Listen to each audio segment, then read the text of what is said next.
Los lunes en Hoy por Hoy Guadiato, Diálogos. Un encuentro con el mundo de la ciencia, de las letras. Diálogos. Francisco Javier de los Ríos te invita cada lunes a las 13:30 a una entrevista al detalle con invitados de renombre provincial, nacional e internacional. Diálogos, con la firma del profesor Francisco Javier de los Ríos.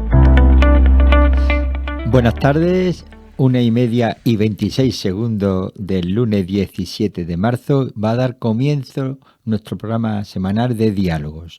Hoy tenemos al doctor José Manuel Rey Simó. El doctor Rey Simó es un matemático académico español reconocido por su labor en la Universidad Complutense de Madrid. Obtuvo su licenciatura de matemática por dicha autónoma y el doctorado por la Complutense, donde recibió el premio extraordinario por sus contribuciones innovadoras en modelos interdisciplinarios, con la tesis titulada Geometría de medidas y conjuntos autosemejantes, dirigida por el doctor Manuel Morán Cabré. En la Complutense ha desempeña, como profesor titular del Departamento de Fundamentos de Análisis Económico y Economía Cuantitativa dentro de la Facultad de Ciencias Económicas y Empresariales. Su área de interés académico incluye la teoría geométrica de la medida, la geometría fractal, la psicología matemática, la teoría de juego y la optimización dinámica.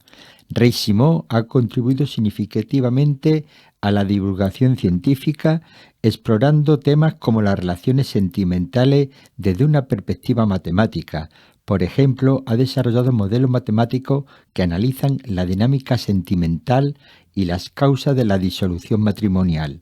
Además, ha participado en conferencias que abordan la búsqueda de la felicidad desde las disciplinas científicas como la biología, la economía y la antropología. Miembro del Grupo de Investigación Fractal y Aplicación en Ciencia del Suelo y Medio Ambiente de la Universidad Politécnica de Madrid, enfocado en la aplicación de la geometría fractal a la ciencia del suelo y medioambientales. También ha sido investigador asociado en la Gilbert Lab del Departamento de Psicología de la Universidad de Harvard, centrando su investigación en la modelización y análisis de relaciones sentimentales y otros problemas de interés y sesgos sociales. Director de Economía Matemática Aplicada de la Complutense, con una amplia experiencia docente en asignaturas como optimización, sistema dinámico, optimización dinámica y teoría de juego. Sus líneas de investigación principales son psicología matemática y modelización matemática de relaciones sentimentales, con una línea destacada en el bienestar del consumidor en mercado sobrecargado, geometría fractal y dinámica caótica, economía matemática aplicada, incluyendo teoría de juego y optimización dinámica. Es especialista en la intersección entre matemática y psicología del comportamiento y economía, con varios premios de divulgación científica, uno de ellos otorgado por la Universidad de Cambridge. Ha publicado en revistas científicas de economía conductual y matemática aplicada, como por ejemplo revistas científicas de alto impacto PLOS ON, etcétera, etcétera. Conferencista invitado en foros internacionales sobre economía del comportamiento, con varias publicaciones bastante destacadas, pero no quiero perder más el tiempo y démosle la bienvenida al doctor Rey Simó. Doctor Rey Simó, buenas tardes. Hola, buenas tardes, Javier. Encantado de saludarte y de participar en esta serie que tiene tanta tradición y tanto éxito. Por cierto, quiero darte la enhorabuena como misionero de éxito de la ciencia que eres. Si por misionero se entiende la misión evangelizadora esta que llevas a cabo, de hacer llegar el mensaje de la ciencia y la cultura a todas partes. Muchísimas gracias. Sí. No, que solo quería apuntar que solo tengo una pega, y es que no poder estar allí en persona, en esta ciudad en la que vives y disfrutando de este entorno fantástico, de donde, por cierto, tengo queridos amigos y amigas. Me consta. De hecho, no hace mucho estuvimos juntos por aquí, por el pueblo.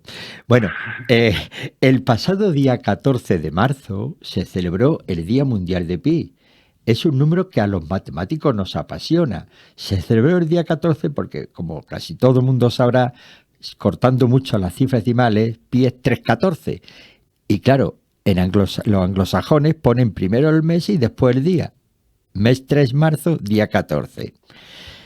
Podríamos hablar mucho de BIS, pero bueno, no es el tema.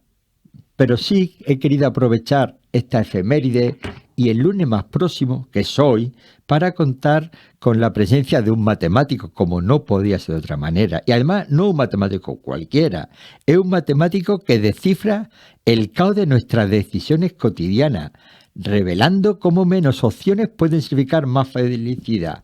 Por lo tanto, el honor, doctor Rey Simón, es para nosotros y no es para usted. Pues, y lo que queremos es sacarle el máximo partido a esta entrevista, que estoy convencido que se nos va a quedar muy corta por el tema que es tan apasionante en los 25 minutos escasos que nos quedan. Y para no demorarme ni un ápice más, voy a empezar a preguntarle: ¿en qué consiste su investigación sobre el bienestar del consumidor en mercado sobrecargado? Bueno, muchas gracias de nuevo por tu presentación, que ha sido muy extensa y muy amable. Yendo al grano, intentando responder preguntas que digamos que son de difícil respuesta en breve, te diré que efectivamente, como has comentado, este asunto del bienestar del consumidor en mercado sobrecargado se refiere al hecho de que menos es más. O si se quiere ver que de que más es menos. Vivimos en mercados de cualquier tipo en los que el número de opciones que se nos presentan es absolutamente masivo y desproporcionado.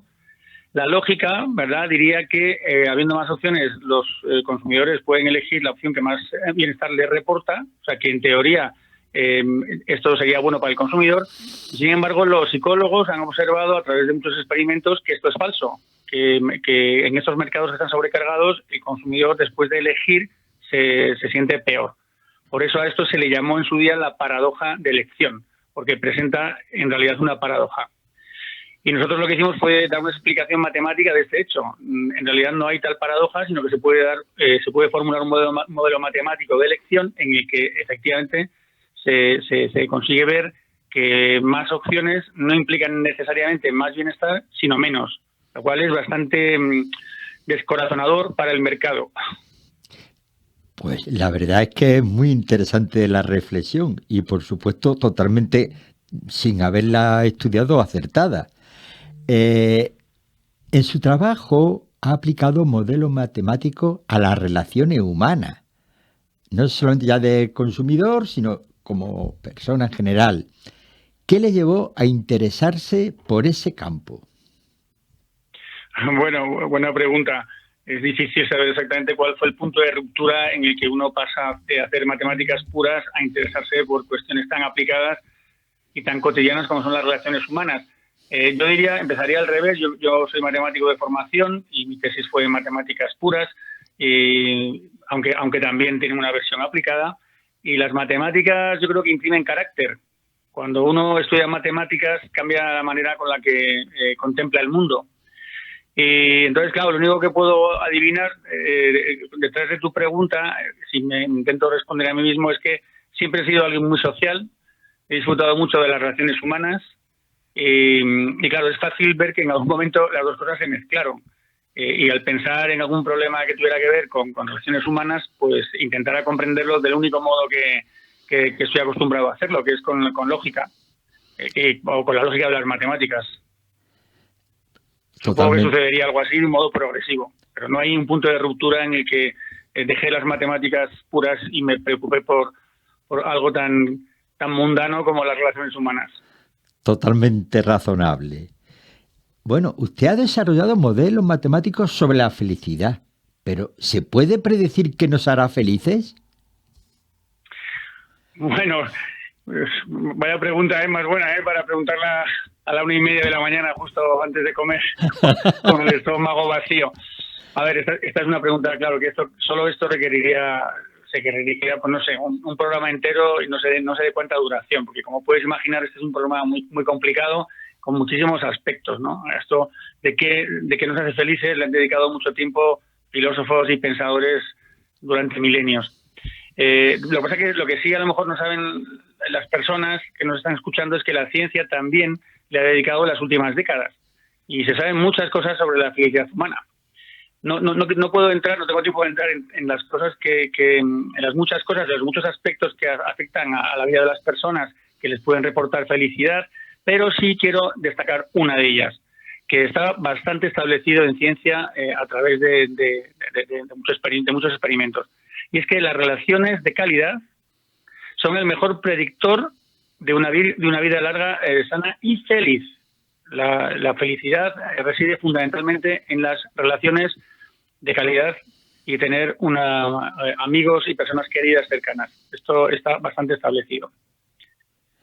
Si tuviera que elegir si tuviera que quedarme con algo y una recomendación rápida sobre cuál es el principal predictor de la felicidad, me quedaría con este sin duda.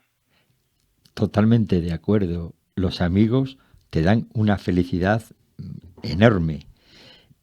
Bueno, ¿y cómo funcionan los modelos matemáticos que ha aplicado al amor y a la estabilidad en las relaciones?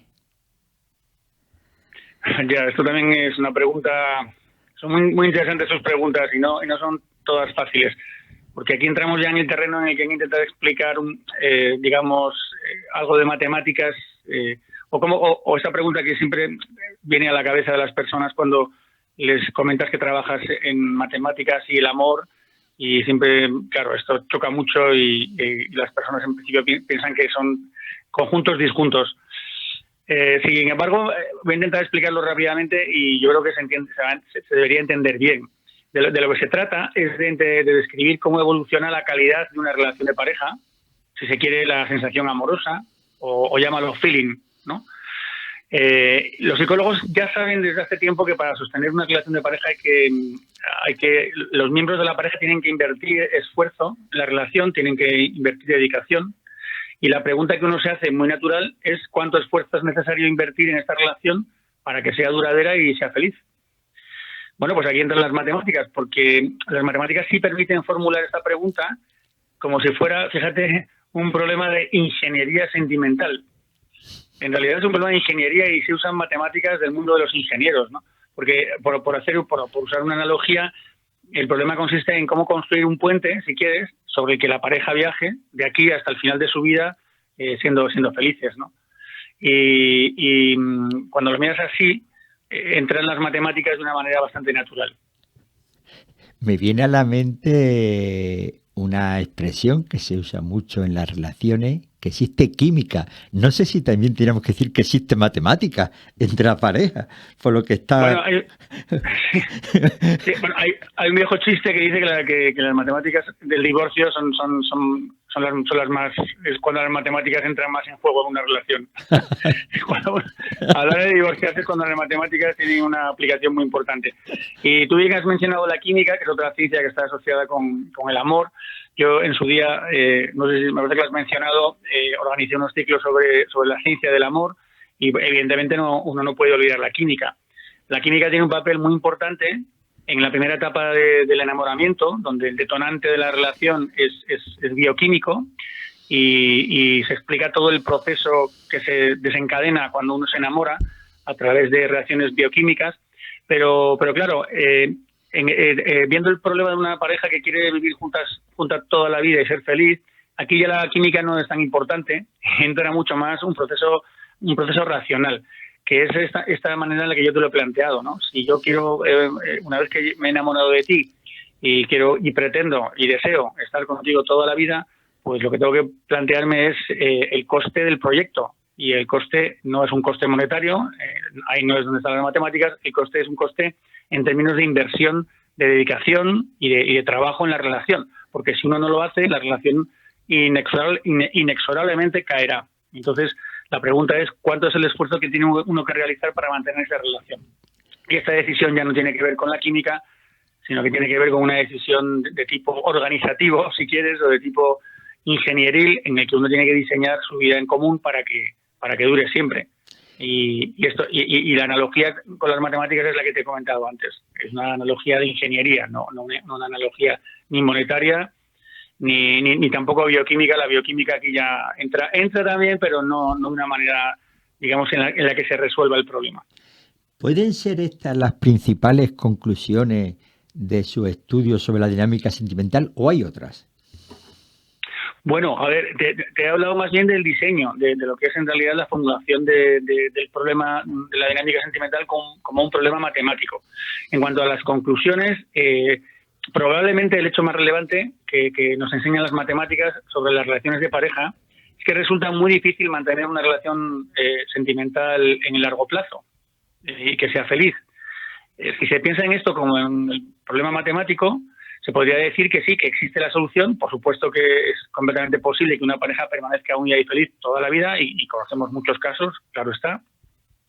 Pero es muy delicada esa solución. Es muy delicada en el sentido en que requiere más esfuerzo del que uno espera a priori, lo cual ya involucra o implica cierta incomodidad a la hora de estar construyendo este puente del que hablaba antes.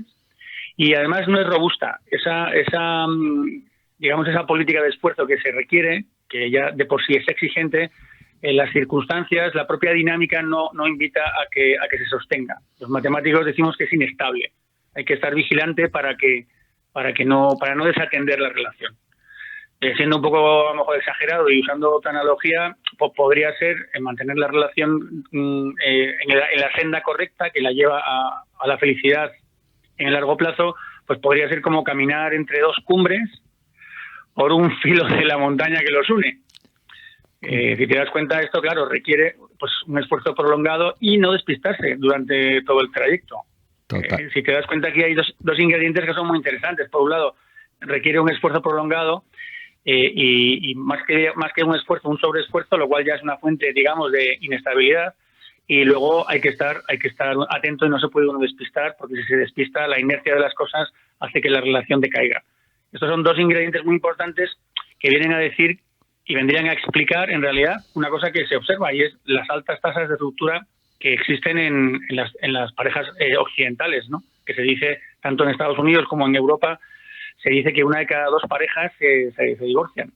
Son unas tasas absolutamente tremendas, ¿no? de fracaso matrimonial. Qué interesante. Bueno, ¿y se ha encontrado usted alguna conclusión inesperada en su investigación sobre el amor, o todo era previsible? Pues también una pregunta interesante.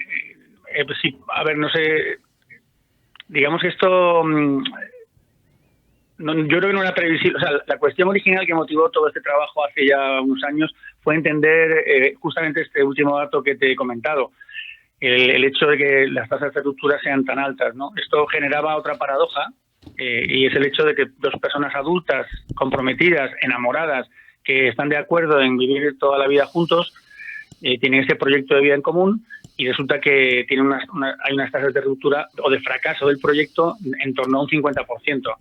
Pues esto genera una paradoja, porque tiene que haber algo aquí que nos estamos perdiendo, hay algo que no se ve, que no es obvio, ¿no? Tenemos los datos, ¿no? Así funciona muchas veces en ciencia, tenemos los datos, tenemos las evidencias empíricas, pero no sabemos la causa de las cosas. Y para esto justamente sirven las matemáticas, que hacen a veces de linterna, y en toda esta neblina de la realidad, donde todo está tan confuso, pues son capaces de seleccionar las variables de interés, de intentar saber cómo están relacionadas, de escribir un mapa, podríamos llamarlo, un mapa conceptual de las cosas, y luego, usando el método matemático, el método digamos lógico, deductivo, pues aprender cosas que no son tan aparentes, ¿no? Esta es en realidad la maravilla, a mí lo que me fascina de las matemáticas, ¿no? Esta capacidad de formular de una manera sucinta y útil el mundo que vemos, y de destripar o de desentrañar realidades que no son aparentes, ¿no? Es casi como mágico, ¿no? Es como usar un microscopio o un telescopio, depende de la escala a la que uno mire las cosas, y conseguir ver a través de ese mecanismo matemático cosas que no se pueden ver a la simple vista. Y dicho esto, pues justamente lo que sucedió es que sí encontramos este mecanismo que podría estar explicando qué sucede en las relaciones de pareja. Y este mecanismo nos lo descubrió las matemáticas. Creo que lo he mencionado antes. Lo que descubrimos es este hecho de que el esfuerzo que se necesita para conseguir que una relación funcione siempre es exigente, en el sentido de que siempre es mayor que el que a uno le gustaría realizar. Y esto es universal, esto es un hecho universal, no depende de las personas. Todos estamos sometidos a esto. Yo mismo estoy sometido a esta ley. Y claro, esto fue un poco inesperado, que creo que era tu pregunta, si había alguna conclusión inesperada en la investigación. Era un poco inesperado encontrar esta causa, pero a la vez era muy, muy dilucidador de lo que podría estar sucediendo cuando se trata de encontrar, de dar una explicación mecanística, si quieres, a estas tasas de ruptura tan espectaculares a las que me he referido antes. Qué interesante. Por lo tanto, ¿podremos utilizar la matemática para mejorar nuestras relaciones personales si tenemos los modelos? Pues estupenda pregunta, y la respuesta es por supuesto que sí. Por supuesto que se pueden usar las matemáticas, porque las matemáticas... A ver, lo que pasa es que aquí hay otra cosa muy interesante, ¿no? Y es las matemáticas pueden diagnosticar, pueden explicar, pueden apuntar en la dirección de dónde están las soluciones, pero claro, luego está el ser humano que tiene muchísimos condicionantes y tiene que ser capaz de implementar esas soluciones, ¿no? De esto podríamos dar muchísimos ejemplos, por ejemplo, acerca de la salud, ¿no? Hay una serie de prácticas, ya no tiene que ver con las matemáticas, pero la ciencia nos suele explicar una serie de actividades y de conductas saludables, y pues como tú bien sabes, tenemos otras barreras a la hora de nuestra propia biología y nuestra propia conducta que nos impiden llevarlas a cabo, ¿no? Pues estoy pensando en la alimentación, estoy pensando en el consumo del tabaco, del alcohol, etcétera. O sea que una cosa es tener el diagnóstico y otra cosa es ponerlo en práctica, pero desde luego ya tenemos el punto de partida, y es que sí tendríamos unas recomendaciones que hacerle a las personas que quieren estar toda la vida juntas. Sí, tendríamos que hacerlas. Yo a veces tengo algún amigo cura y que se dedica justamente a poner este sello, ¿no?, de calidad a las parejas que quieren estar juntas toda la vida. Y a veces le digo que bueno, pues no estaría de más que se le explique a las personas el proyecto en el que se involucran, ¿no? Esto sería muy interesante, ¿no? Porque ya entender el proyecto de antemano te puede dar una idea de si es capaz de llevarlo a cabo o no. O sea, en algún sentido, de una manera un poco, no sé si decir simplificadora, involucrarse en una relación de pareja para toda la vida es un proyecto muy exigente, y hay que ser un poco ingenuo para pensar que eso no tiene un precio, no tiene un coste. Y claro, eso a lo mejor nunca nos lo explican. Y si nos explicaran el coste que tienen las cosas, pues quizá renunciaríamos al proyecto porque nos quedaría grande, ¿no? O sea, es una forma de verlo. Curioso. Bueno, otra de las líneas que usted sigue es teoría de juego. ¿Nos puede decir sucintamente para los analfabetos en matemáticas qué es la teoría de juego? Bueno, así, sucintamente también. Pues vamos a ver, lo primero que voy a decir es lo importante que es. Y te diré que es una de las teorías matemáticas más importantes del siglo XX, y que su trascendencia en ciencias sociales se ha comparado con la de la doble hélice del ADN en las ciencias naturales. Esto por algún premio Nobel. Esto no es opinión mía. Y yendo a lo que es, te diría que es la teoría más general que tenemos sobre lo social. Lo que pretende explicar la teoría, fíjate, es cómo actuarán los individuos que interaccionan en un grupo y están afectados por las diferentes preferencias de cada uno. O sea, dicho esto, es difícil pensar en qué no forma parte del campo de la teoría de juegos, ¿no? Para lo que es una sociedad. Y desde luego para la especie más social del planeta, que es la especie humana, pues es difícil pensar en un problema que no se pueda formular de esta manera, ¿no? O sea, digamos que sería la elección óptima de un individuo ante cualquier situación. Exactamente, ante cualquier situación en la que esté afectada, en la que intervengan otros.